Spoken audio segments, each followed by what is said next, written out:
I don't want people to wait for a rock bottom moment to happen for them to change, right? So for me, that was my mom dying. I could have changed way before that. I had all the tools and everything within me to do it. But because of my lack of awareness and just where my life was at the moment, that's how I showed up. And my whole idea now is like, if you know even a little bit, a tiny inkling that you want to change, or you want to grow, or you want to do something, just go after it now. That's really the only opportunity you have, is this moment.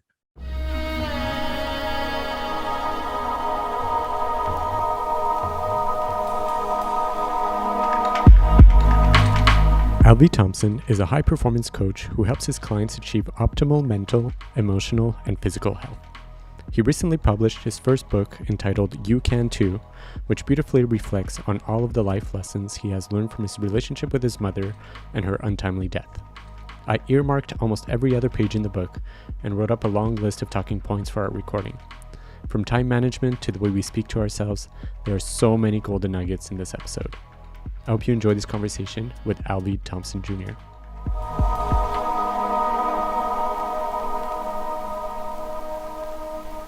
Yo, yo, yo. Yo, yo, yo. How you doing? Doing great, brother. Great to see you. Good Look to at that see. background. I know, I get that a lot when we start the podcast. It's amazing, man. That's amazing. I love it, man. Good for you. Yeah, thank you. Nice background too. I like that art behind you. It's beautiful. I appreciate it. Thank you so much. Yeah. Thank you for joining me on the podcast. It's an honor to have you on here. I've been reading your book over the last 2 weeks, and I just want to start by congratulating you on doing it. You know, it's one thing to say you're going to write a book. It's another to sit down and do it, and it's a whole other thing to actually finish it and publish it and get it in the hands of people. So congrats. And I think we tend to downplay our achievements, as humans, and I hope you don't, because it's a good one. No, thank you so much, man. I've definitely been taking the time to let it sink in, because it's been really surreal. And I really resonate with what you said about how easily we downplay our own achievements, because one of my sayings that I truly believe is that we overestimate everyone else and actually underestimate ourselves. So I have to constantly remind myself not to do that. Yeah. You have such a beautiful lesson. It's closer to the end of the book, but where you were part of that self-development program. And, at the end of it, I think you guys were like 30 or 40 people, and, you had to vote your top 5. And unless you voted for yourself, like, you actually didn't make the top 5. So I thought that, like, I was chuckling and I was like, yeah, I don't think I would have voted for myself either. Just like, we try to be so humble and not vote for ourselves, but yeah. 100%. Definitely resonate with that. Yeah, it's incredible. And I think that's something that every person would benefit from, is always voting for themselves in every situation, because it takes being able to have our own back to truly be able to help and have someone else's. Yeah. So for those who don't know, the book is called You Can Too. I think it's available on Amazon, and I'm sure other retailers as well. Do you want to tell us kind of what it's about? Yeah, absolutely. So the subtitle for the book, You Can Too, is Life Lessons from My Mom's Untimely Death. And what I found is so much of my growth, who I am, the messages that I bring to the world are a direct result of my mom, the way she died, where our relationship was at that time, and ultimately how I decided to change and grow for the better after that. And it's interesting because after, a lot of time of, coming on and telling my story and saying how I got to where I was, my mom was always at the center of that. And I always thought to myself that I wanted to write a book to really put together the main life lessons that I carry with myself in life, and that I also invite my clients and anyone else who's listening and wants to potentially apply it to their life, have that all in one place. And I'm a voracious reader, love to read, love to consume things. And I thought to myself, well, if there can't be any better way to really put this all together in one place where so many people would have the opportunity to indulge in it, than writing a book.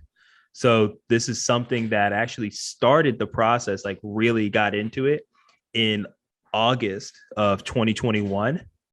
And through a coach that I hired that I'm now good friends with, he taught me a process for writing the book fast.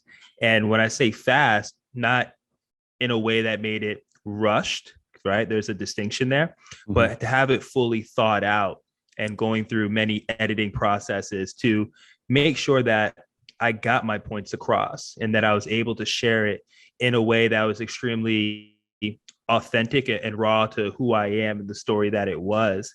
It's just funny to me because, I probably had about 5 years that I wanted to write the book. And it really wasn't until I got to the point, maybe, man, after probably 4 years passed by, that I was finally like, okay, it's time to do it. But it's just so funny how I let 4 years just coast on by without ever doing it Yeah. and realizing through my life lessons that like now is always the time. So it Yeah. was awesome to finally get that out. Hmm. I'm sure there's something to be said about the other lessons you would have learned, during those 5 years that you were waiting around. Oh, exactly, for sure. Yeah. I appreciate how vulnerable you were in the book. I feel like I really got to know you and everything that you went through. Like I feel like I almost have a special connection with you, even though we haven't been super close since we first met. But yeah, just your vulnerability allows for people to really get close to you through the book. No, I appreciate that feedback. I appreciate that. Yeah. One of my favorite lines is really in the introduction, and it says, "I'm not perfect. My situation was not unique." I think a lot of us can relate to that.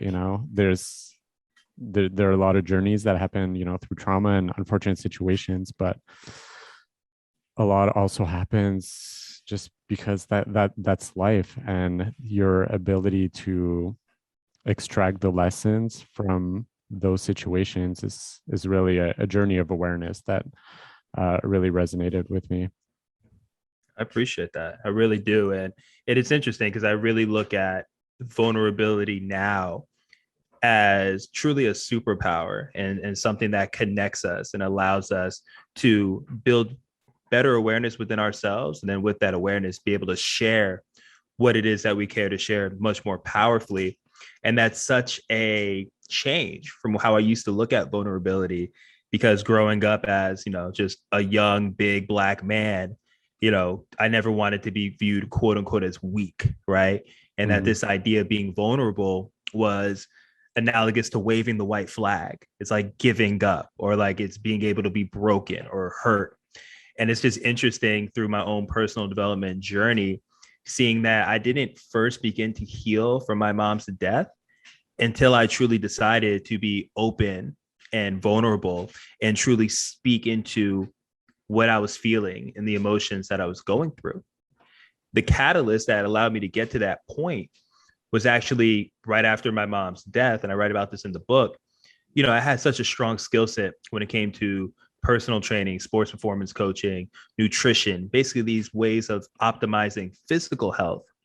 And I tried to impart all of these things into my mom because she suffered from so many of the Western lifestyle diseases that we see today when we talk about diabetes, obesity, addicted to her opioid medications, having a high dependence on the medications that she had and what the doctors were telling her and everything like that. And basically, I thought, like, hey, if she takes these physical lifestyle changes that I know work because they worked for me and my clients, then like I know it's going to allow her to be better. And deep down, that's all I wanted was her to be healthy, happy, joyous, experiencing life at a high level. But the problem was I never met her where she was at.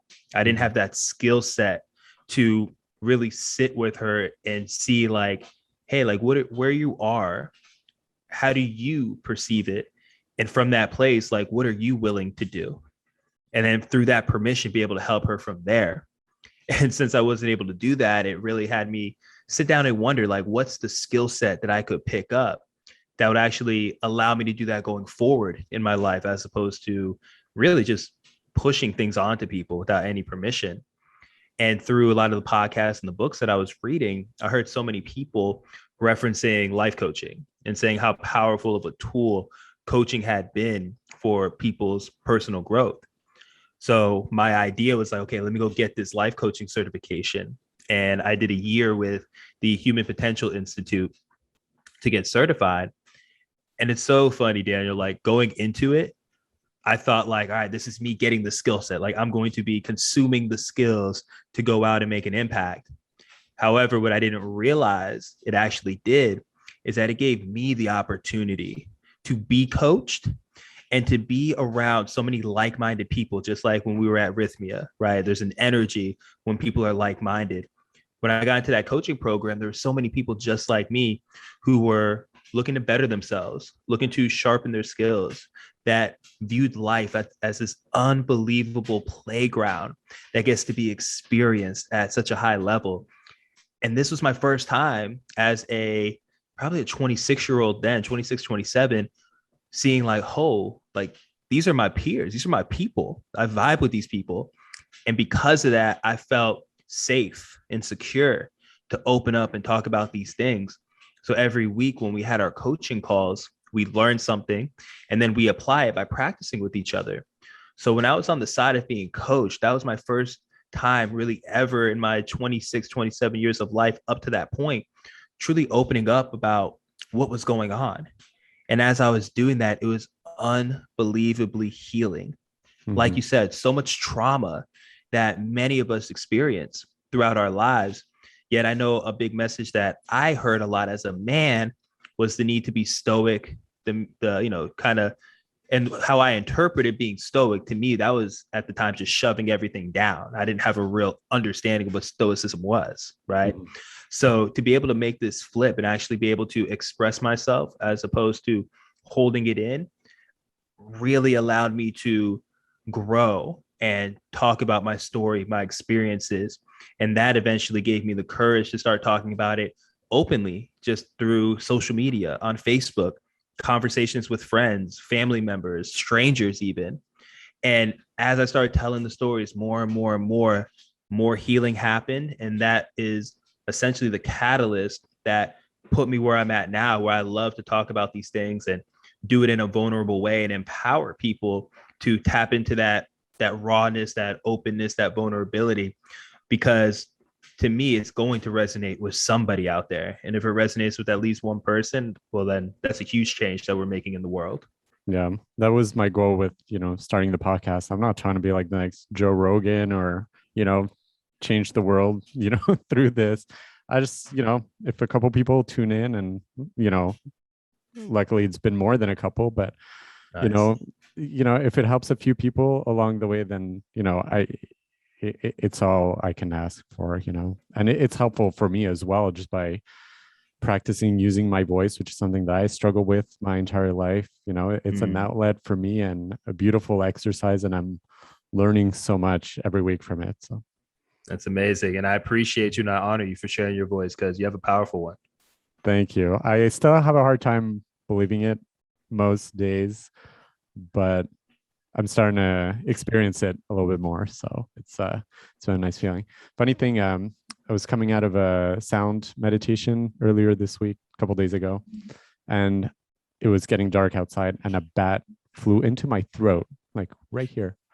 And bats aren't supposed to fly into people, like, and it was so weird. Like it really hit me like in my throat chakra, and I don't know. I've just like been contemplating what the fuck that was, and why a bat would fly into my throat and what that means. So I don't know yet. I'm curious. What has anything popped up to you, or something that came up in terms of how you unpack that? Not yet, but yesterday I'm doing this 6-month mentorship. It's called Mind Body Free with Abigail Moss. It's a mix of like meditative practices with Chinese medicine and other tools.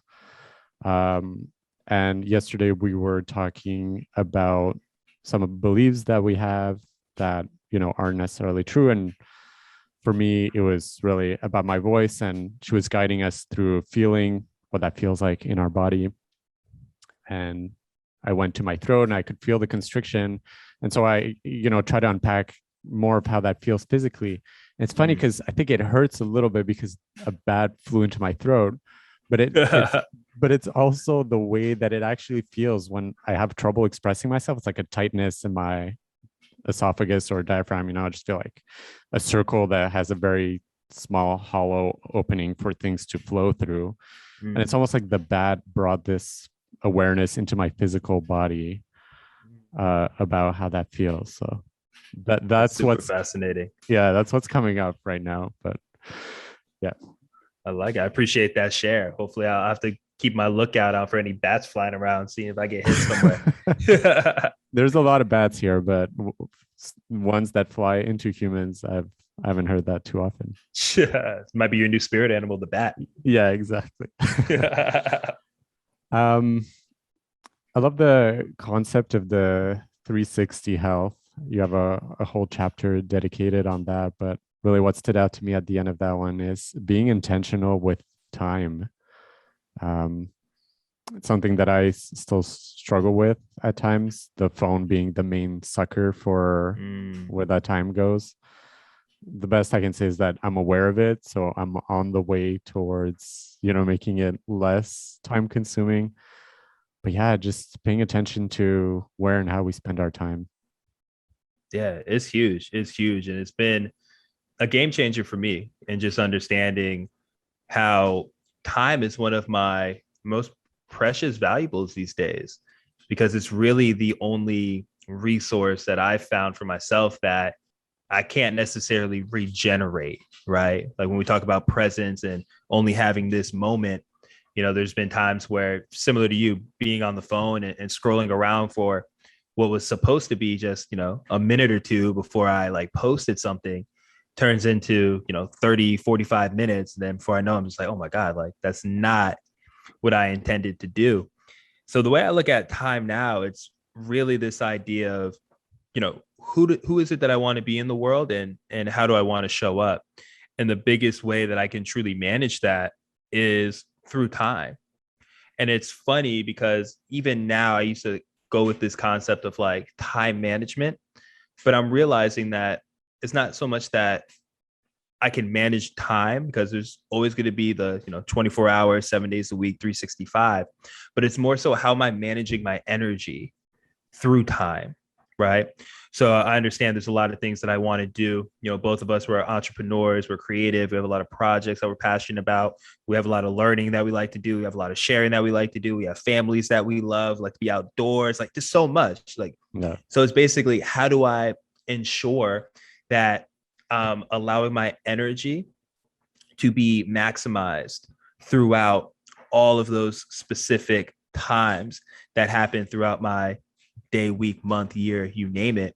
And that's where I think the 360 aspect of health really ties in, because I know what it's like to feel really bad, whether it's physically, mentally, emotionally, spiritually, and that turns into a lack of action, right? I end up not really doing anything. That's where that mindless activity, scrolling, for example, can come in, versus, say, on a spiritual side, if I'm being present, really tapped into the moment, understanding how is my physical body creating certain thoughts in my head, or vice versa, or how do I know how to work with my emotions so that I can create the clarity to act in a way that is really congruent to who I truly desire to be and what I desire to be doing.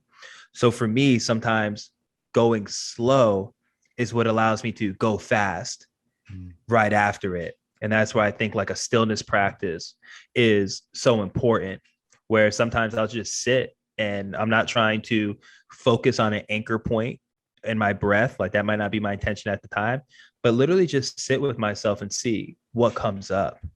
And as I'm starting to see what comes up from a thought, kind of following it and just seeing like, what does that turn into from an emotional standpoint, a physical standpoint, understanding that the answer is going to come up within me. And then from there, I get that clarity. And then that allows me to now go do the thing that's really important. So that's why I think this idea of like energy management has been really effective for me, as opposed to just thinking of it as like a time management type of thing. But it starts with the intentionality of like, all right, I'm going to sit, I'm going to chill for a second, or the intentionality of like, hey, I'm going to go and I'm gonna have a great podcast with Daniel, or the intentionality of like, hey, I'm gonna go move my body, get my workout in, do these things. Because then now that takes a lot of the thinking out of it and allows me to really tap into the beingness of it. Yeah. I worked out this morning, and one of the things I told myself this week is I'm just gonna wake up in the mornings and see if I want to work out. I'm not even planning for them at this point. I really try to tap into how I feel. I open my eyes and I see the sun rising. Do I want to lay in bed for another 30 minutes because I need the rest? Or do I want to go and sit outside and meditate? Or do I want to go do yoga? Do I want to go start breakfast? Do I want to go to workout after? I really try to tap into how things feel in the moment. And I feel like better guided as a result. I like that. Would you describe that as like intuition or something else? I would, yeah, I mean, maybe intuition, but not like this like deep, intuitive wisdom. It's more just what does my body need in this moment. I do try to go back to the body rather than listen to the mind. And some days your body does need to move a little bit more and has the energy for the exercise. Other days, like tomorrow, after 2 days in a row of working out, I might want to lay in bed for an extra 20 minutes. I definitely feel that. And I love that, this whole idea of being able to listen to your body as opposed to listening to the mind, because man, the mind in my experience will just have me going into all types of rabbit holes if I'm not conscious of, what's coming up and how I'm working with that. Yeah. So I'm right now in a ritual of preparation for ayahuasca. I'm going in March.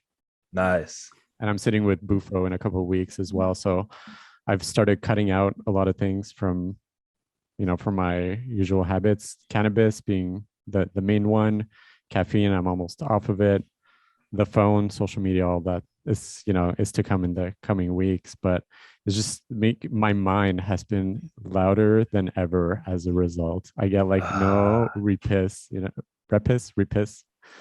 I'm not sure how you say that word. I get no break from it. And I know it's trying to persuade me to abandon the plans of this, spiritual journey that I'm about to embark on. It wants me to just like give up and go back to the old ways. But man, just keeps getting louder and louder as a result. It's unbelievable. It's unbelievable. Something that someone shared with me that really allowed me to more appreciate the mind and how powerful it is. Because the way I look at it is, we are spirits with a body utilizing a mind, right? Mm-hmm. But oftentimes, and this is the analogy that I heard that I love, it's like we let the mind kind of drive the vehicle, right? Mm-hmm. And it's not meant to be the vehicle or driving the vehicle, but it's more so meant to be in the back seat and then be utilized as we need it for specific situations. And it's funny just how powerful it can be, especially when it comes to us trying to break some type of rooted pattern or behaviors, right? So like in your instance, it's like, getting away from the caffeine, not smoking cannabis, still working on the phone aspect of it. And it's like, while you have all this quiet time, it's like the mind chatter is just like louder than it's ever been. And what that brings up in me, and I start to think about, is just this relationship between quote unquote, like always being on, like being super mindful all the time, like just that like highest level of presence, versus when I like, do I need the mindless activity? Or it's like, what's the difference between when I'm choosing that thing consciously versus when it kind of just happens? Mm-hmm. So that's something I've been playing around with, especially with social media, because, for me, Instagram, I love to go on there and, share things. And I also like to consume things, but only to a certain amount. And I can see in my own energy and just how I feel, there's such a huge difference from when I'm like, okay, I'm telling myself I'm gonna go on Instagram right now and I'm gonna give myself 10 minutes versus, I just walk somewhere like, oh, there's my phone. And just automatically before I know it, I'm on Instagram and I'm scrolling through and I'm doing things. And then the time goes by and it's like, well, shit, I wasn't intentional about that at all. That was all just autopilot behavior, mindless behavior. And I notice I feel way less, I guess, fulfilled by that, than when I choose to do it and it's intentional. Yeah, that resonates deeply. And Davina and I, we our guilty pleasure is watching Bachelor, Bachelorette, Bachelor in Paradise, anything with Oh, Bachelor in it. nice, nice. My boy was just on the last on one of the last ones. Oh, was he? Who was it? Yeah, Martin Gelspan. Okay, I can't recall. There's so many, I can only contestants now with imagine. Oh, I'm sure. I'm sure. It was funny to see him. He was like getting drugged through the mud a little bit, but that's a Oh, whole nother conversation in all right. itself. Perception versus reality. But when we sit down to watch, any of these shows now, it is very much a conscious decision. Like, okay, tonight we need the rest. Tonight's a bachelor night. We're just gonna like sit down and our mind's gonna turn off for an hour and a half, and we're gonna enjoy this fully. Absolutely, absolutely. And I think it's needed. I think it's a powerful tool because I believe it's just my thought that we're not computers, right? We're not meant to just be go go go on all the time, right? We're not machines. We need this time to rest and to come down. So I think there's a need for us to take that time to take a step back and to relax in a way that ultimately we feel good about at the individual level. And I think if we can have that type of peace around it, it makes a world of difference. Yeah, and the relaxing can't always be in like sitting in a meditation, for 2 hours. 'Cause that can be hard work as well. And personally, like Zen Buddhism approach, yeah, I respect it immensely and has a lot to teach us, but it doesn't speak to me in terms of how I want to live my life on a day-to-day basis as a human. Like it's just not possible. But I do want to bring that level of awareness into the day-to-day. Yeah, I love that. I agree. Yeah. What do you say to people who don't believe in the spirit encased in a body with a mind as a tool? I believe that, so you don't have to convince me, but I feel like that's not always the case for everybody. No, for sure. I mean, the first thing I'll say with that is like, I've learned not to try to convince somebody that's not open to the conversation. So somebody's just no, like that doesn't make sense. That doesn't resonate with me. And then from there, I'm just like, all right, like, cool, no problem. I'll take the conversation somewhere else or I'll go wherever. But for people who are genuinely curious about it and are like open to the idea, I mean, I really think that we're just so enamored with our physical body, whether it's the color of our skin, our height, our weight. I mean, just anything about the physical body, the aches we feel, the pains, or even just the joy and the energy that we can feel. We get so caught up in it. But oftentimes, I think we get caught up in it in an ineffective way where it turns into this thing of like, well, hey, I'm not good enough. I'm not worthy enough. I'm not smart enough. And from that belief, I think that causes a lot of stagnation and inaction. Where when I say that we're a spirit, that's what truly has me believe that we are capable of damn near any and everything in how we want to live our life. It's interesting. It's just been more recently where I started thinking more about how I don't feel like this is my first time here. And I don't know if you've ever had that experience, but like just so many things will happen in life, or I'll just see certain ways that I've grown and changed. And I'm just like, man, like I know I've experienced something like this before. I just feel it within me. And that's what I believe is the spirit. It's like the spirit chose this vessel that is right now Alvey Thompson Jr. And once this physical body's gone, I truly believe that I'll go and, the spirit will float into something else, whatever it may be. But that gives me a lot of inspiration in living life fully now and like just going after things. Like I meet so many people through retreats and doing the podcast and just hanging out in different circles and just seeing how much is possible in life. Like, if I look at your background or if I look out my window, I see, the ocean and the bay. And it's like, it's just incredible to see the things that we've created. Right. And one of my favorite people when it comes to spirituality is Paul Chek. I don't know if you follow any of Paul's work at all. A little bit. But a little bit. Yeah. Paul's awesome. And Aubrey and Paul have a strong relationship. And man, something that I heard Paul say a while back that really resonated with me is this whole idea when we talk about God, right? I very much heard that we are made in God's image. And I used to think that that meant like, oh, that's why we have two eyes, two ears, a nose, a Hmm. mouth. Like, oh, God looks like a human being. But what Paul says is it's not that we're physically the way we look, we're made in his image, but that if God is the ultimate creator, we are many creators. And the only way God truly knows itself is by seeing all of us create all of these different things to see what, God is capable of. So now when I think about my spirituality, I think of me as like a mini creator, like a mini God. And I'm able to create literally whatever it is that I want when I come from spirit. And typically when I'm not in creation mode and I'm holding myself small and I'm being scared, that's me more being stuck in like my body and thinking of my limitations as, this person, this 33-year-old Black man who's doing XYZ, but not capable of doing maybe this other thing because of whatever is coming up in my own mind. Where in reality, this is what You Can Too is built off of. You Can Too is me seeing anyone doing something and being like, oh, like that's inspiration. Like if that person can do it, I can do it. You can too.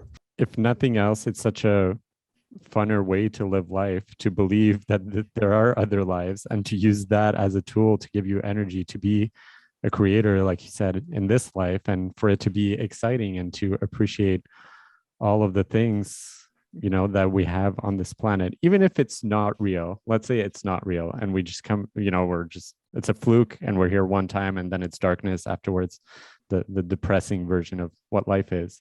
Mm-hmm. Even if that is the truth, I'd still rather believe in the what you've described, because it makes life just so much more enjoyable. For sure, 100%. I mean, I look at life and there's so much to enjoy. Like there's so much good out there. And don't get me wrong, there's darkness, there's, crazy things that go on and all of that. But I really do the idea that, perception is reality. And with that reality, that really dictates, what I'm going to do in life and how I'm going to go about it. So why not look at it in such a way where I get to be my most powerful and I get to expand and enjoy as many things as possible, as opposed to thinking that it's all this doom and gloom and then I'm just going to show up in the world in that doom and gloom type of way as well. Yeah, absolutely. I remember when I was a kid, just like being fascinated by myself and being like, holy shit, I don't have any batteries in me. I'm not plugged into the wall yet. Here I am, like fully functioning like a electronic thing, and I've been thinking about that recently, just because I'm coming back to like this fascination and curiosity about what it means and what it is to be a human. Right. Like it's like we hit the lottery. You know what I'm saying? Yeah. Like I couldn't imagine a better thing than to be a human being. And yeah, it's fascinating to see that we don't need batteries in our back, or who knows, maybe we're Wi-Fi powered this whole time. We just didn't know Mhm. it. Yeah. So back to your story a little bit. You were accepted to Georgeville on a full scholarship, and you write in the book that you felt the excitement for it because of the optics, but not necessarily because it's truly what was best for you. Right. I I think that's such a important lesson. I feel like over the years I've taken on gigs and done things because I felt like the optics were good. Davina and I, we were wedding photographers for 12 years, and you know, over the 300 or 400 weddings that we did, for sure there are some in there that we took because we were excited about the optics. It was a glamorous location, glamorous this, glamorous that, but in reality, it wasn't what we needed in that moment. The travel was too hard. We were away from our kids for too long, or the couple just wasn't in resonance with the way that we approached things. I think Right. it's such a powerful awareness to have, just like what are the optics versus what does it actually feel like? Yeah, 100%. It was so interesting looking back at that time in my life as, an 18-year-old. and realizing at that young age that there was very few things that I was actually doing for me. And what I realized in hindsight is, I didn't really have a lot of values that were, say, just my own, that I created on my own. Ever since I was young and I started playing sports, basically, I was always told, like, if you're successful as an athlete, that makes you a better person. If you get really good grades, that makes you a better person. So when I got the opportunity to be a student athlete at Georgetown University, it's like, wow, I'm about to play sports at Division I college level, and about to go to one of the top 25 best institutions in the world.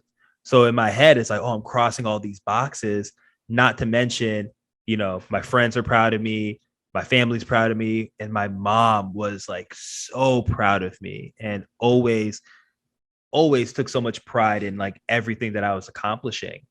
And it was so funny that literally, like, just on my way to the airport, getting ready to be dropped off, just out of nowhere, feeling this huge wave of like energy, like encompass my body. And I just start crying and realizing that I'm going to this place that like I didn't really want to go to for anything more than like, oh, it just looks good and it sounds good. Right. In my head, it's like, hey, I'm going to go to Georgetown University. I'm going to graduate and just have a 6-figure job, because that's just what was in my head. Right. It was no reality based in that. And being able to tell people that's where I graduated from, that's where I go to school. But on the way to the airport, I'm realizing like, man, I love my relationships with my friends, and I'm not going to see any of them while I'm over there. Or like, I love South Florida, and I'm not going to be there anymore for an extended period of time. And also that this whole idea that like, hey, like if my mom, because in that moment when she found out that I was going to be going to Georgetown, like the amount of life and the amount of energy that she had in her being, I had never seen that in my 18 years of living. And in that moment, I really thought like, man, maybe this is like the stepping stone. If I can just keep making her proud at this level, like going to one of the best schools in the world and playing football and all of that, if I can keep that up, maybe that's going to allow her to keep that energy and to feel more just vital and better about herself, which again, that was just a foolish thing to think, because now in hindsight, I know like I don't have control over how someone else feels about anything, right? Like that's more so on them and how they perceive and how they're living their life. But I put so much pressure on myself at that time.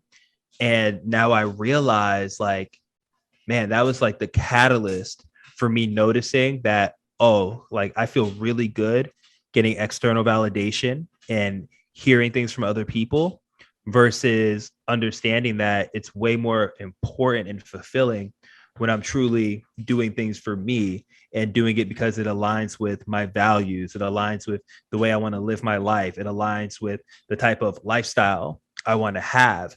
So to see that difference now, pretty much 15 years later, it really has changed my perspective of how I go about my life. Mm-hmm. Did you have that awareness in the moment, or is it something that you really are able to tap into now and reflect back on and be like, that was the lesson back then? Yeah, no, it was something that definitely came much later. I would say around like 26, 27, 28 years old is when I realized it. So really almost 10 years after that moment. In the moment, I didn't know what it was. It was just this idea that like, oh, I think I'm making a huge mistake, but I didn't know what it was. And Yeah. don't get me wrong, like once I got there, like I absolutely loved it. And I realized a big part of it too was, the fear of the unknown, right? Being uncomfortable being in a new environment. But once I got there, I mean, I have lifelong friends from Georgetown. I love the school. Football didn't work out exactly how we wanted to. We didn't win a ton of games, but the friendships and the relationships that I built there, I would never trade that in. Yeah, for sure. It's beautiful how there's lessons in everything, and they're rarely immediate. You know, sometimes they're days, weeks, months, years later.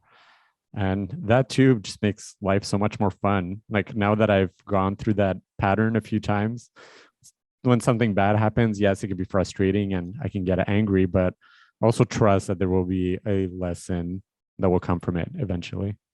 Absolutely. And that's what I think life is about. It's like, I don't really feel that failure, quote unquote, exists. I feel like we only fail when we decide that like we're done, right?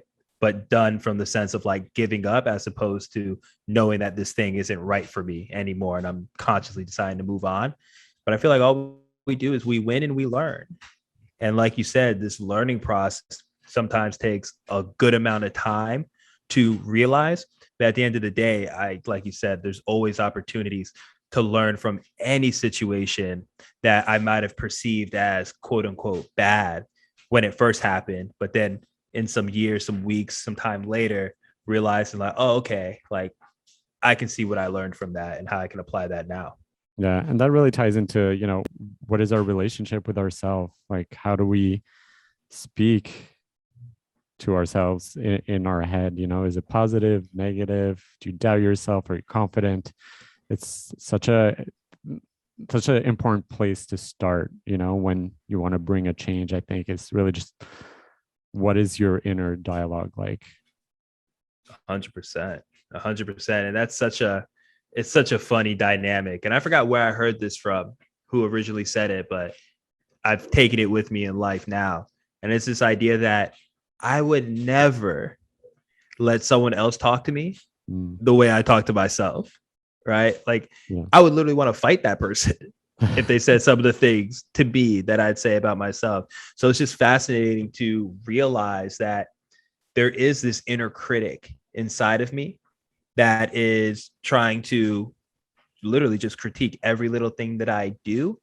And at the same time, there's also that inner champion that's inside. But one voice typically is a lot louder than the other. And I think so much of my personal development work has been lowering the volume on the critic and really raising the volume on the champion. Yeah, I think it's also important to remember the critic is there to protect us. It's coming from a good place. Right. I don't think any of these voices are trying to harm us, as negative as they might come off. They're there, to protect us, to be loyal to us, to try to steer us into a safer place. But breaking through them and powering over to the other side is kind of where the good stuff lives.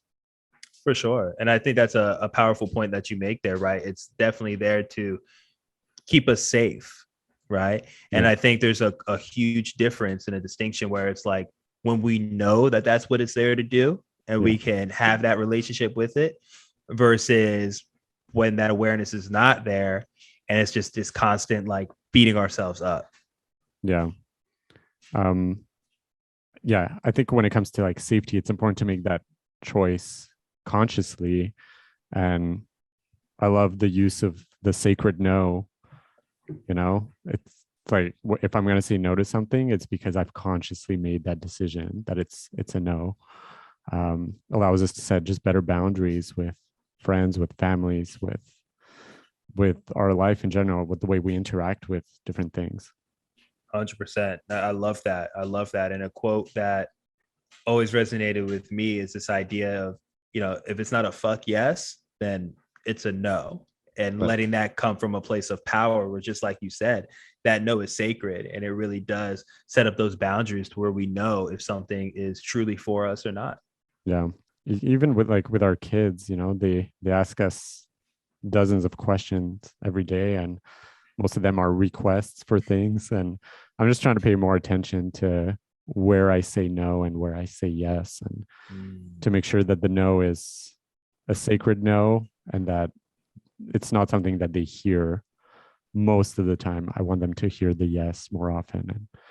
And I mean, it's not easy. Any parent will agree that it's a struggle, like, can I have this candy? Can I eat this? Can I watch that? Can I go do this? Can I light a fire here? It's like a lot of Yeah. questions, that require a no. But one thing that I've shifted to really this week, like this is brand new for me, is to try to impart information, especially on our oldest, Max, who's 7 now, 7.5. I try to be like, here's the information and I trust you. If you still want to do it, you have the information, but I trust you. And yesterday I was driving him back home from school. It's a 15-minute drive. And he was saying that he has enough money to go out and buy a donut at this restaurant right next to their school where a lot of the kids go. And we talk a lot about nutrition and health and all that. They know if they ask us for a donut, the answer is going to be a no. Um, but instead of telling him, no, you can't do that, I was like, you know what it is to eat healthy. We talk about it a lot. I trust you to make that decision. He must have asked me like 5 or 6 times. So does that mean that I can go? Does that mean that I can go? And I could see it that it was because we're stuck in this like pattern of mama and papa decide everything for you guys. And Mm. I don't want that. Like that's something that I want to break and like as quickly as possible so that he can really start trusting himself and making better decisions. Wow. I mean, I can only imagine because I don't have kids, but Alejandro and I, we have conversations all the time on, what it's going to look like to parent our kids. And, clearly it's so much easier for us to kind of just hypothesize and be hypothetical and say, oh, we're going to do it this or we're going to do it that way. But I love what you're saying there about giving your oldest son like the autonomy to start to empower him to make his own decisions. And it's just so funny how that was like a big pattern interruption to what he's used to. Because typically, like you said, it's, hey, Papa, can I do this? Mama, can I do that? I keep asking and asking. And in my head, I would like to think that I get to the point too, especially when it comes to nutrition, because this is where it comes up for me the most. I want my kids to eat as healthy as possible because I know what happens when they don't. And I lived that for so much of my life. And we see it all around in the different, communities that we're in. And I always think to myself, like, I would love to just impart the information into my kids at such a young age that hopefully they will empower themselves to make the right decisions. Yeah. And again, it's just such a hard balance because, they're so young. So it's like, some decisions, yeah, it's like you can give them autonomy, but like, something else that's super dangerous is like, nah, you can't do that. Come over here. Right. So I'm sure that, you two are doing the best that you can to impart that. But how do you feel like it's been so far, just in that first week, like just from like a mental, emotional perspective of it? Yeah. How's that challenge been? Um, I mean, last night I had this course that I was telling you about. I was in the class for like 2 hours on Zoom, and the kids were with Davina, and she said afterwards that Max, who typically tends to pick fights with his sister or be defiant and whatnot, was actually super respectful, super calm, like very present with everything that was going on, and was a little bit out of character for him, unfortunately, for these last few months. So it was like a nice change. So I don't know if that had like a direct correlation. And we also, just him and I, went to the beach for an hour. We swam in the ocean and we had some good quality time. And I feel like that probably had a bigger impact than me passing on that trust. Oh, that's amazing. That's Yeah. amazing. Yeah, it's incredible. And I can only imagine just the types of teachers that your kids are Yeah. for you two. They like you hear this all the time, like, but until you experience it, and I still have waves of like new ways to experience it. I'm like, oh, that's what they mean. Like your kids are your greatest teacher. They just like put once you're aware of like your patterns and your thoughts and your reactions and your emotions and how things feel in the body, once you're aware of those things, then your kids, all they do is just like trigger all of them. And they give you the opportunity to make a correction and to reevaluate where things are out of alignment. And like the trust thing for me, it's honestly, I will tie it to like the way politicians have played out the last like 2 years. Is like they haven't been saying, here are the facts, we trust our citizens, do what is right. It's been like, here's one way and one way only. Right. And I've been like, no, guys, please just like share the information. Let's be honest. And then let's all trust each other. Like trust has been such a big word for me. And because I've been seeing that out in the world, then not doing it with my kids was just like so obviously out of alignment. And it just came into my awareness. I was like, no, this is a correction I need to make, and I need to make it as soon as possible. That's powerful. That's powerful. I love how you were able to catch yourself essentially doing the thing in your own parenting way that you didn't want your government to be doing. And that's what I think is so powerful about personal growth and personal development, is that it's not that we're perfect, that we don't make mistakes, or that we're not hypocritical at times, but it's once we notice that thing, are we consciously making the choice now to do better and to change? And that's a direct example of what you did there. And I love Yeah. that. Yeah. And it doesn't happen overnight. It's going to require consistent effort until you rewrite those patterns and create new grooves in the mind and really establish new relationship with it. 100%. 100%. I'm curious if I could ask you a question real Yeah, fast. for sure. Man, we met almost, God, A year and a half ago, almost. ago now, right? Yeah, because it was November of 2020. 2020, right? And man, to see how much you opened up starting then, right? And I know you've been doing inner work before that, but for me on my side, to be able to see how much more open you've been and how much more you've been diving into bettering yourself this last year and a half has been truly inspiring. And I'm wondering, like, what do you think was that biggest shift that happened maybe in this last year and a half that allowed you to level up in the way you have? First of all, thank you for seeing all that and voicing it out loud. I really appreciate it. It feels good to to receive that. Welcome. Um, yeah, I don't know. It's been a gradual process. As you know, I was enrolled in Fit for Service Mm-hmm. all of last year, and there were several exercises, that really allowed me to discover the fact that we create these limiting beliefs for ourselves and that they aren't necessarily true and that there are ways to undo them. And once I started undoing a small one, then I moved on to a slightly bigger one and a bigger one and a bigger one. It's really like learn, practice, repeat.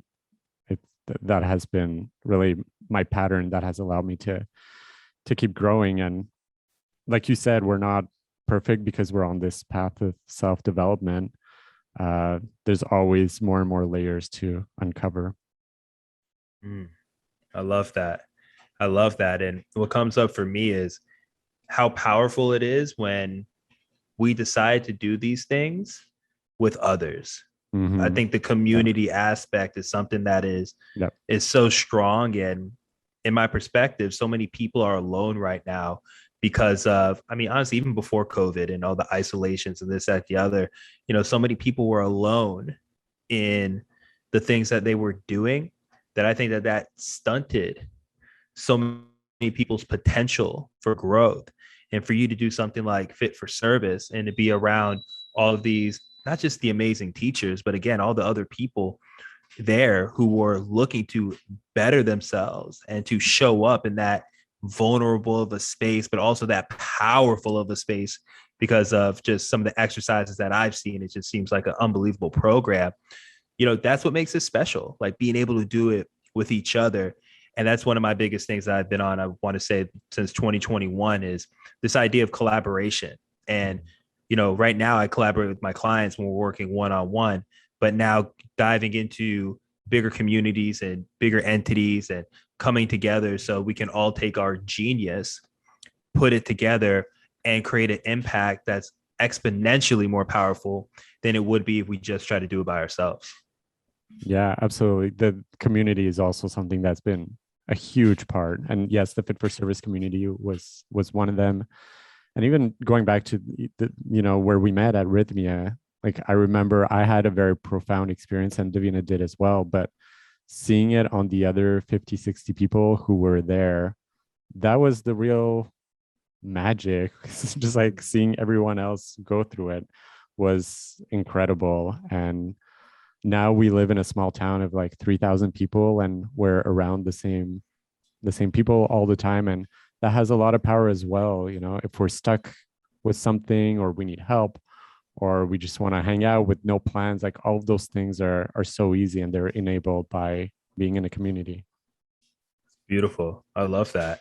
And how's it been just kind of being, yeah, because I know you recently went back to Canada for a little bit back home Yeah. to see family and do things like that.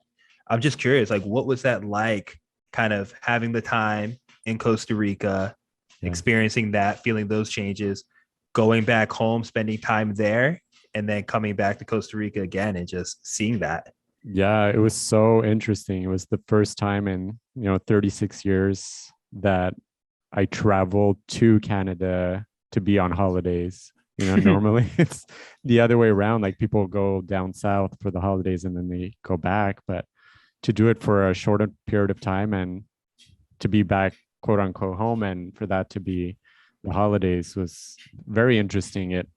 First of all, I didn't dislike the cold nearly as much as I usually do because it was only for 3 weeks and not for 6 months. But it also it really gave me an appreciation for what we're doing and for the fact that we moved here and just the difference in how it feels in our body to be in Costa Rica versus while we were in Canada. Like you just feel so much more expansive here. Mm. It's really the best word. And things are not easier or cheaper or anything like that, but there's just this ease of life here that is hard to replicate in North America. And I'm not saying it can be done, but it is much harder. I believe it. I believe it. And I think what you're doing is inspiring, especially being able to take the whole family as opposed to it being just one individual. Say if you were doing it yourself or Davina was doing it herself, but you're doing it with the family. And it gives me a lot of inspiration of like, hey, like this is something possible that Alejandro, myself, and our future family can do if we so choose. So I appreciate you sharing that experience. Yeah, thanks. It kind of what I'm about to say ties into what you were asking before about what has helped me over the last year, in this transformation. It's going into everything at 100%. If I'm gonna do something, I'm gonna fucking do it. Like I don't want to like dip in one toe and then come out of it. And that's what my experience in Fit for Service was. Like before every summit, I was, well, actually, no, not the first one. The first one, I had a lot of hesitation and resistance, and I could see it as a result.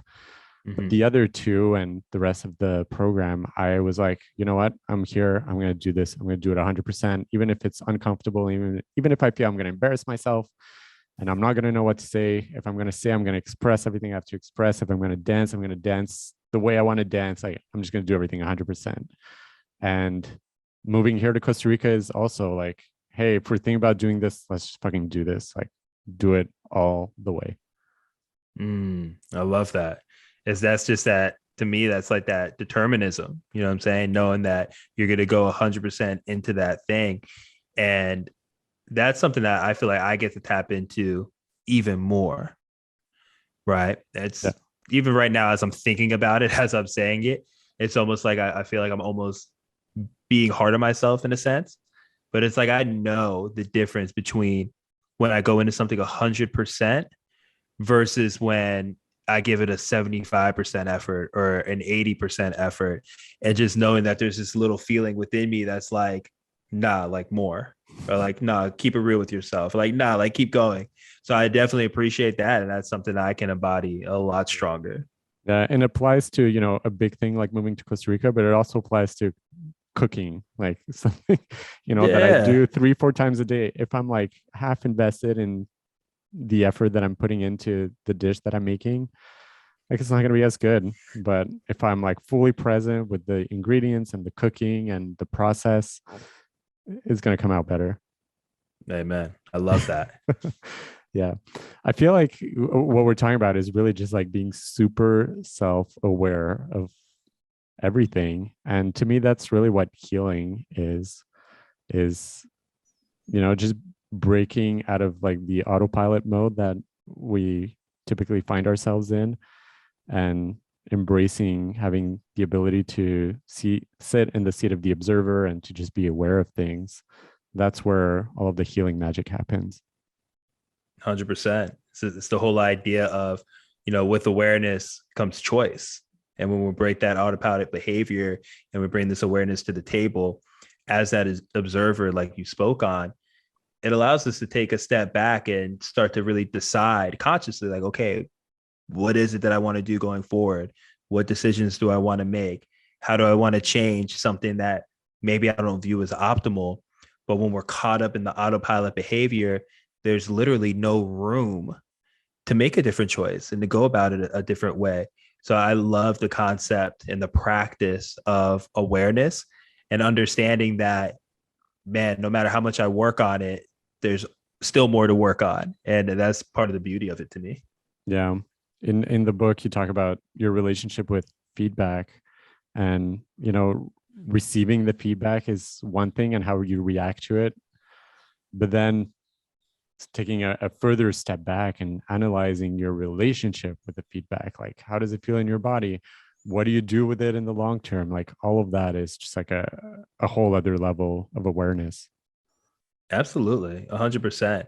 Because when I think about feedback and how it showed up in my life, like, I talk about in the book, I've gotten tremendous feedback, or when I say tremendous, like very positive feedback from so many people throughout my life since I was, a young boy. And it was just so interesting to see how I would let so much of that stuff come in one ear and out the other. And essentially, what that turned into was a lot of self doubt and a lack of belief in myself because I was never truly allowing that feedback to be integrated within me, right? When it came to like the positive things, or I'll just call it the positive things that came in. And it wasn't until really just like 2-3 years ago that I really started to, one, discover why that was. And now, again, how we talked about awareness, now new choices can come in. Now, as I'm getting this different feedback on different things, I really allow that to sit in and like really allow that to be truth for me, Mhm. especially and really only when it's coming from the people that, it truly matters. Because, at the end of the day, at least in my opinion, not what everyone says matters to me about me, right? But there's Yeah. the people that when they do say something, I listen, and I want to let that stuff sink in and better understand it, because when I integrate it, now, again, talk about that inner critic, when I start to beat myself up in a way that's not empowering me or making me better, I can say, well, wait, hold on a minute. Is what I'm saying actually true based off of the results I've gotten in my life, based off of the things that people have said to me? Because it would be silly for me to tell myself that, I'm not good at this thing or I'm not making an impact when I've had dozens, if not hundreds of people tell me that I have. So it's just interesting being able to balance that out and to understand like, hey, feedback, and not only bring it in, but understand that this is what's going to allow me to be able to put things in like a better perspective so I can move forward in a powerful way. Yeah. And on the other side of feedback, there's accepting the praise and welcoming it and feeling it in the body and embracing it, which, what you talk about before, you were complimenting me. And I felt that in me, just like that, wanting to like be like, no, no, no, no, no. Like, don't give me praise. Don't give me, just like good stuff. But yeah, I try to just like, take a moment and just feel it, and it feels good. And I don't know why we're so conditioned to reject, positive feedback and praise, but man, it's such a wasted opportunity.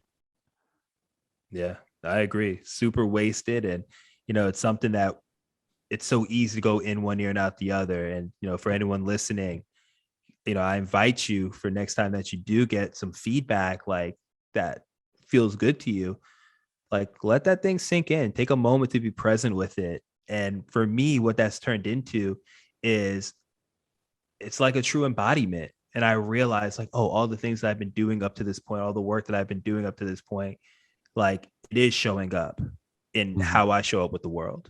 Yeah. I feel like it wouldn't be a episode of the Journey podcast if we didn't talk about psychedelics. It seems to come up in all Yeah. episodes at this point. Heck yeah. And chapter 11 is kind of dedicated to that. I'd love to just hear about your experience on the beach and your introduction to psychedelics. Yeah, it was so powerful. So what happened is on that day, it was my first time deciding to basically have a ceremony by myself, right? So like my first time having psilocybin mushrooms was kind of just on a whim. One of my friends had it. It was like the end of the night. Had heard about it through podcasts and different things, and I was much more open minded at that point. So I was like, yeah, fuck it, why not? And it really opened up my mind to like just feeling like the love and the beauty. It was like a huge heart opener. And a few months after that, I, for whatever reason, I just felt called to take mushrooms at the beach. And for me, the beach is like my happy place. Like, everyone has their place in nature that they love. And for me, I absolutely love the beach. And it was a beautiful day out. It was a little cool. Went to the beach, and I went to this spot in Dania Beach, which is a little bit south of Fort Lauderdale. And there's just a little section that's always super quiet. There's not a lot of people there. So I brought my mushrooms with me. I went there. I had just an intention of just being very open. Like I just wanted to open up, right? I felt like I had a lot of pent up energy, and I just wanted to open and release it. And that was my intention going into it. So I ate the mushrooms, and it was it was quite the roller coaster ride. Like at first, it was just like this euphoria that came over me. I just felt super light, extremely happy. Like I have videos on my phone right now just recording myself, and I'm just giddy. I'm just laughing, giggling at myself, like trying to explain things, and then it just sounds funny and I just start laughing. But then there was this one moment where it's like just out of nowhere, I started thinking about my mom, and then my mom was with me there. Like I literally felt like we watched The Lion King, like when Mufasa visits Simba as Simba's an adult. And I literally felt like that moment, like my mom came in a cloud, and I was just so happy to have her there with me. And it was the first time I felt like she was with me since she died. And we were just talking, having a good time. And then out of nowhere, remind you, this is like a nice sunny day. And out of nowhere, just these dark clouds start rolling in, and the dark clouds cover the sun, and like a cold breeze goes by, and I literally felt myself get super cold, and I literally felt my mom leave, and she was gone. And in that moment, I just started bawling, crying, and just realized just how much I missed my mom and how she's not there. And it was just this like polarity of like having her, oh my God, she's back, to like, oh my God, she's gone. And it's psychedelics, it's kind of hard to comprehend how much time has gone by and whatnot. Yep.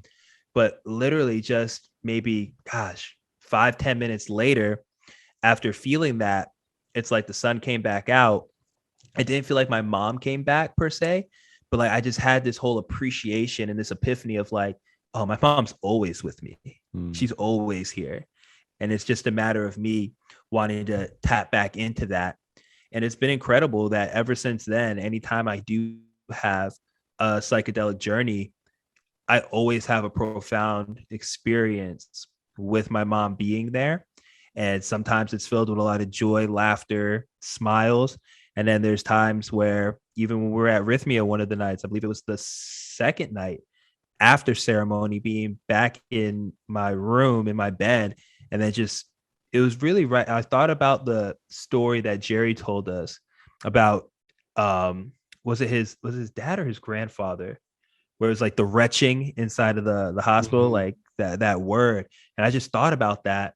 And I remember seeing my mom in the hospital and being like, oh my God, like that's the same thing she went through.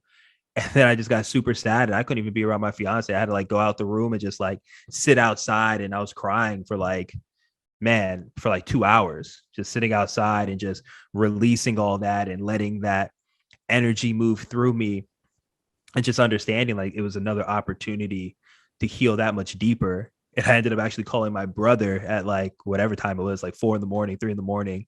He answered, we talked through a bunch of stuff.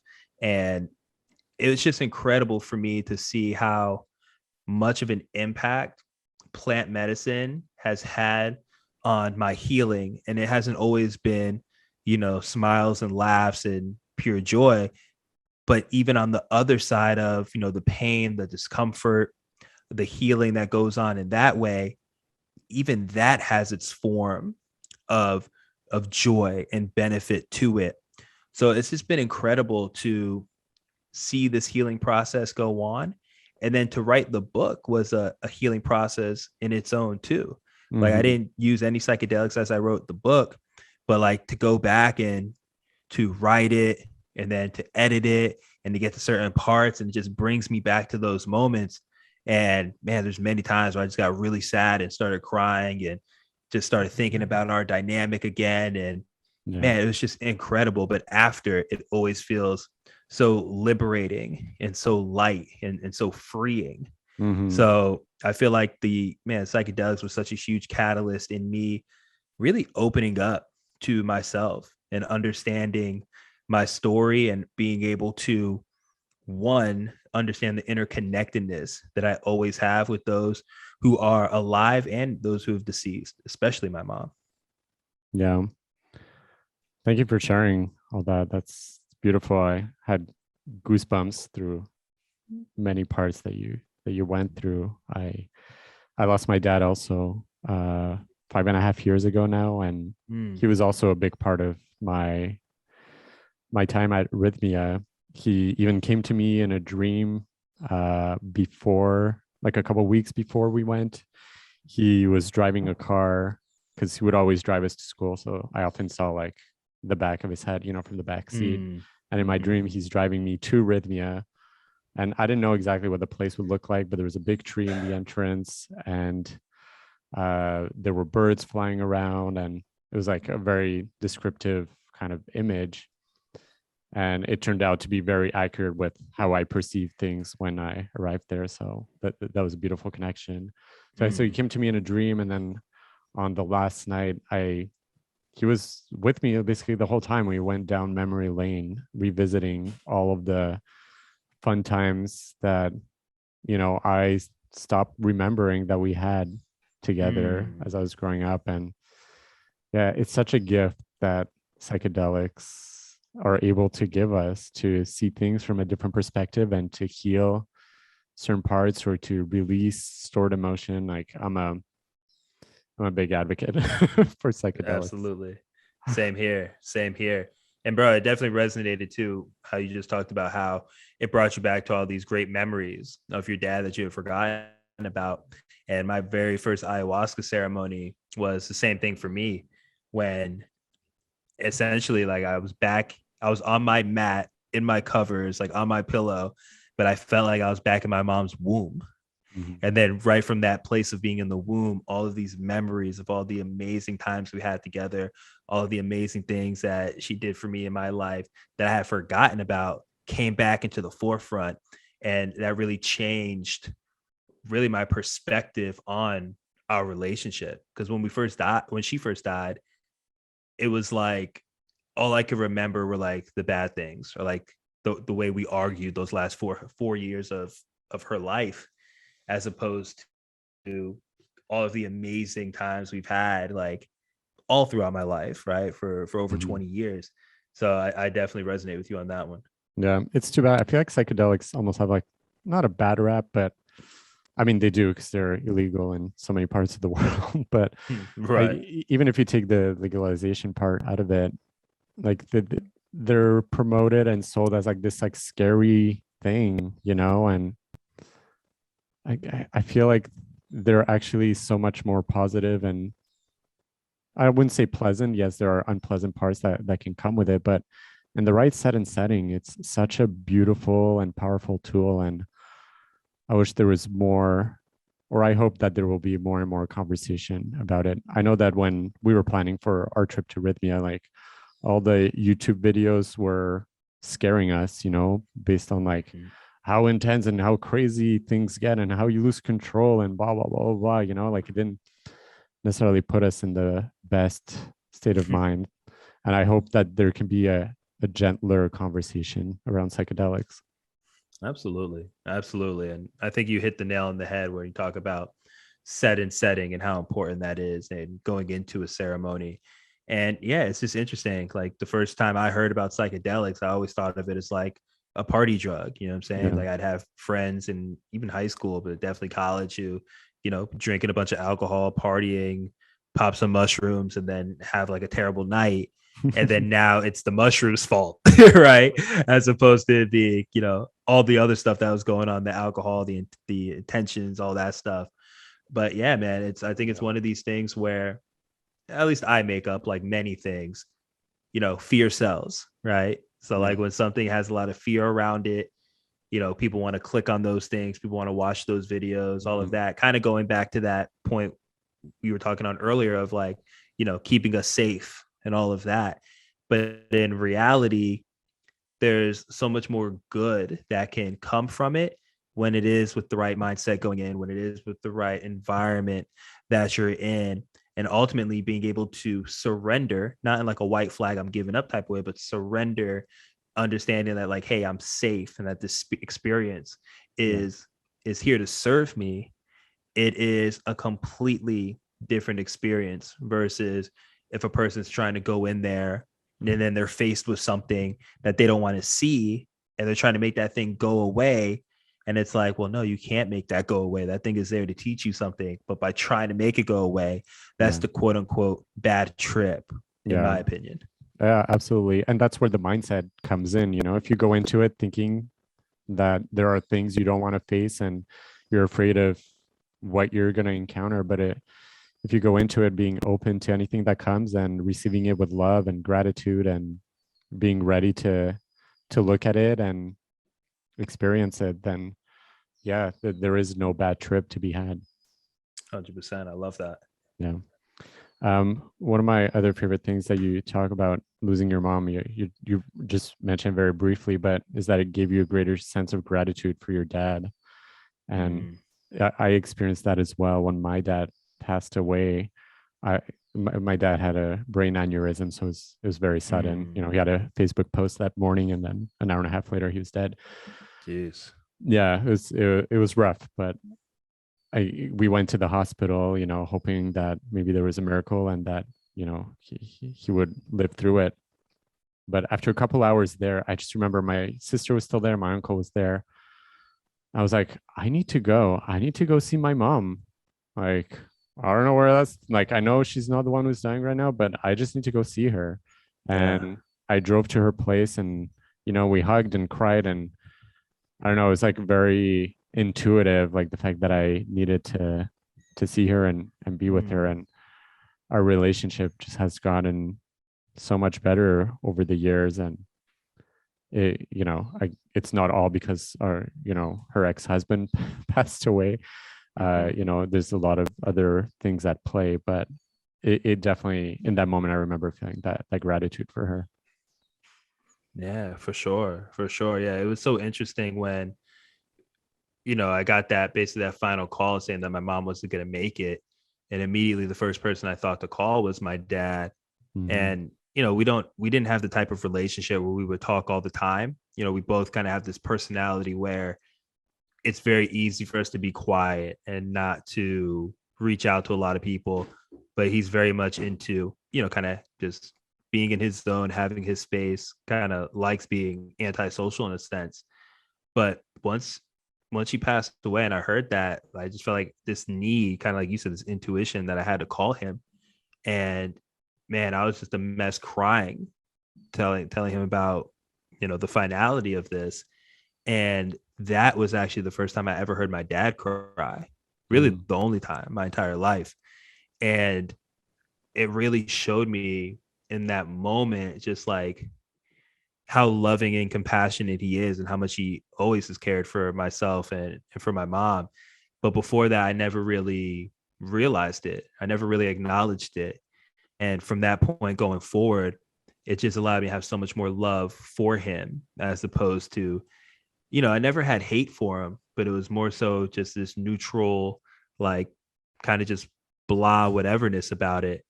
And it was actually in that moment that I realized, like, both of them created me, right? If it wasn't for them, it wouldn't be me living my life in this carnation of me. So yeah, it was super interesting. And it was one of those things where, once my mom was gone, I was like, I don't want to live and think like, if my dad leaves, I didn't do everything that I could, or I didn't do enough to foster a better relationship than where it was at. Yeah. It ties into, I think, the quote that you kind of end the book on, which is the best time to start was years ago, and the second best time is now. It's Yeah, just so powerful, and it applies in our relationships, that might be difficult.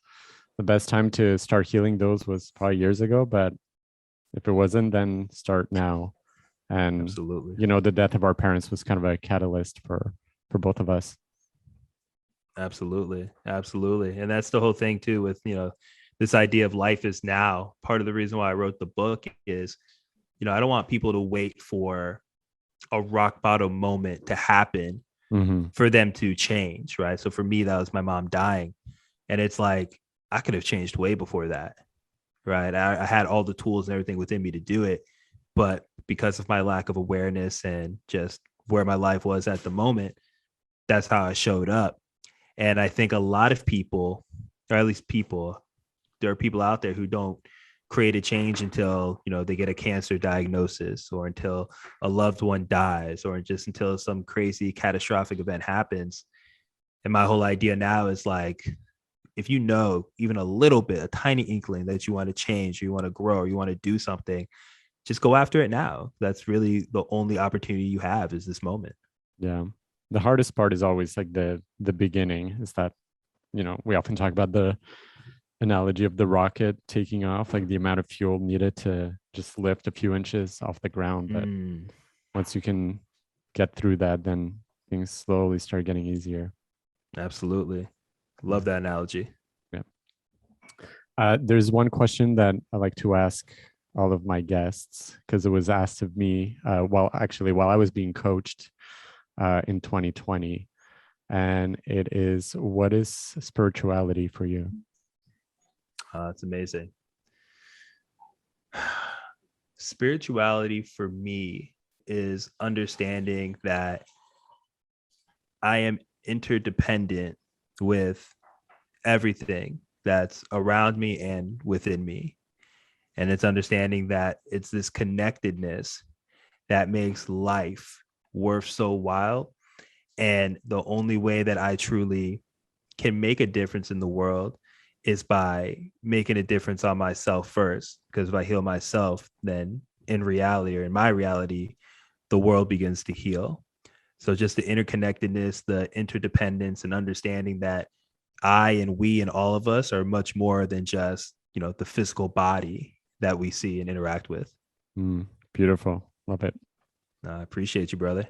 I appreciate you. Thank you so much for taking the time to chat with me. It was really such a pleasant conversation to have with you. And I hope it's not the last one, and that we have a chance to chat and hang out more in the future. Most definitely. Where and how can people connect with you? Yeah, so easiest place right now to connect with me is on Instagram, and my handle is Mr. You Can Too. So it's MRYOUCAN, the number 2. And depending on when this episode comes out, my website will be live in the next few weeks. And that's going to be MrYouCan2.com. And then anyone that's interested in checking out the book, you can find it on Amazon. Just search You Can Too by Alvey Thompson Jr. and it'll pop up. Amazing. Thank you so much, brother. I'm sending you so much love, and have a beautiful rest of your day. Thank you, bro. I appreciate you so much. Thank you for the space, and thank you for showing up and doing this work in the world, man. I know there's people that are benefiting from it, and I can only imagine how healing it is for you as well. Let that voice shine. Thank you. And I reflect all of that back to you as well. Yeah, much love, my brother. Much love.